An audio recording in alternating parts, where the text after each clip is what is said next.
Greetings and salutations, my friend. I hope you enjoy our popspective as we are going to take a look at American Werewolf in London. And I have to give total credit to Matt over a common idiot.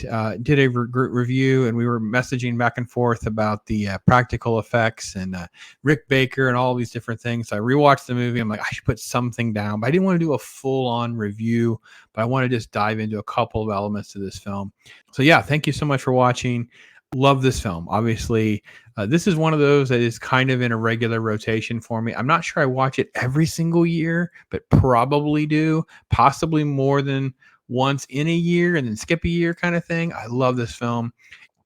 It's the beauty of the older films, the practical effects, the smaller budgets, the focus on character and creatures, right? It has all these different elements that work perfectly. Got to be honest, very similar formula that we see in other successes as far back as like Psycho, right? So you have this massive, long, drawn out character development. You have a murder, you have consequences of that murder, and you ultimately have some twists and turns and different shocks and things like that.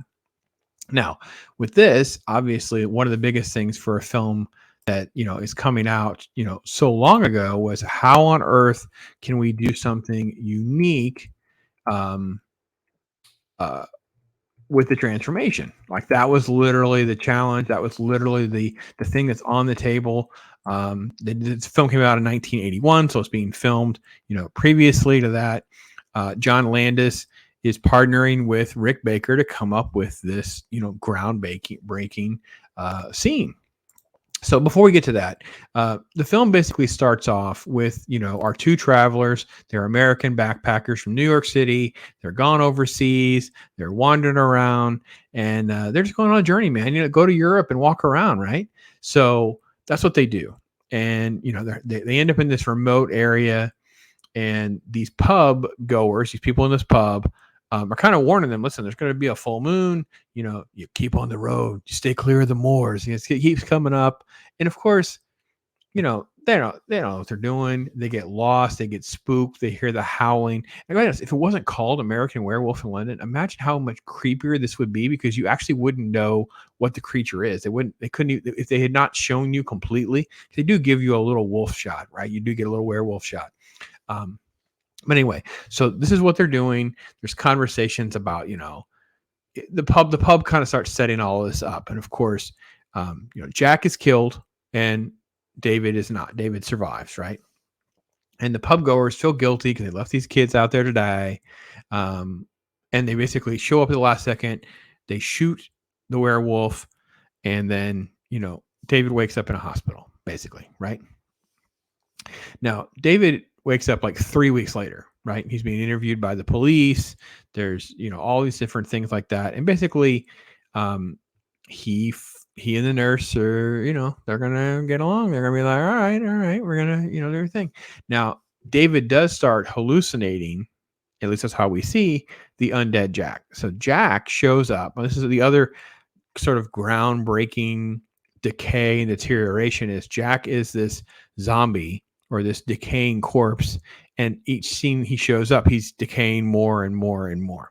Now, we say all that because we have to really get to, the scene, because this is really what the film hinges on, right? So you have this great development of character. We care a lot about these two guys who are out in the middle of nowhere. We really do sort of have like a shock and awe that we go through. Obviously the love interest stuff and all this stuff with like the police and investigation and visiting the pub and all of that. But the transformation happens very quickly. And I want to really kind of do it some justice in our talk here if we can. Let me make sure I've got the audio is off. So obviously they have a great transition from the one scene up into the moon. They start playing Blue Moon. Right? That's what we're going to get, right? So Blue Moon starting, they zoom in, and because the moon is there, David has this abrupt, reaction. He's just totally like on fire. He's almost like he's convulsing. He is really just sort of in like a state of shock, and his transformation is takes his clothes off, and you can see his body. So this is one of the first shots. You get this shot right here. So yeah, this is the actor, right? So we have the actor right here. David Naughton, I think is how you say his name, David Naughton. What they do is they made machines. So they have these robot machines that extend with the prosthetics and stuff over it. So it looks like his hand. And then when they have the shot will, you'll see this transformation where the bones and stuff are extending and transforming, cut to the actor. And you have these over the top reactions, again, using the different prosthetics. This one has hair. You can see it's already transforming and extending. This back and forth in this editing, like creating shot by shot and coming up with ways of, all right, here's what we want to accomplish. How can we do that? And, I know CGI makes it easier, and I do understand it's expensive. So I said I have such a hard time understanding why we don't back up and try to come up with a situation like this, because this looks so, the only thing I can say is Rick Baker's special effects compared to like Rob Bottin in The Thing is with Rob Bottin's work, you'll find that he would have had this be a lot like slimier and sweatier. Like you really would have, see how it looks kind of rubbery in a couple spots. He would have disguised some of that a little bit better. But notice, look at how the veins are popping out. The tendons are extending. Baker's work, look at how freaking great that looks. That is so amazing. And then have the cutaway shot. And you can, once you see it, you can't unsee it, right? So you can see this is the actor. This is this mechanism, for the lack of a better term. And it's totally freaking him out. And you can see. So what they do then is, and there's a great interview. There's probably more than one interview, but Rick talks about how they started with the full transformation and worked backwards. So you end up, they started with the full version of David as a werewolf and then work backwards. So the transformation kind of works like that. And it is truly spectacular. Again, using different mechanics that, with these balloons that inflate and expand, the hair that's in these in this latex and these layers and that kind of thing popping up. Just truly a spectacular scene. It's just truly riveting. He flips over and you see all this happening. You can see his face starting to contort. He's really struggling. And notice that, and I don't know enough about, I'm not going to pretend to be an expert on werewolf films, but I can tell you that this being portrayed as a painful and agonizing transformation, like it wasn't an easy thing to go through, really resonates. Like you become very emotionally invested in this moment. Like this is very riveting, if for lack of a better term. They have cutaways to kind of break some of the emotions, which are kind of funny to me.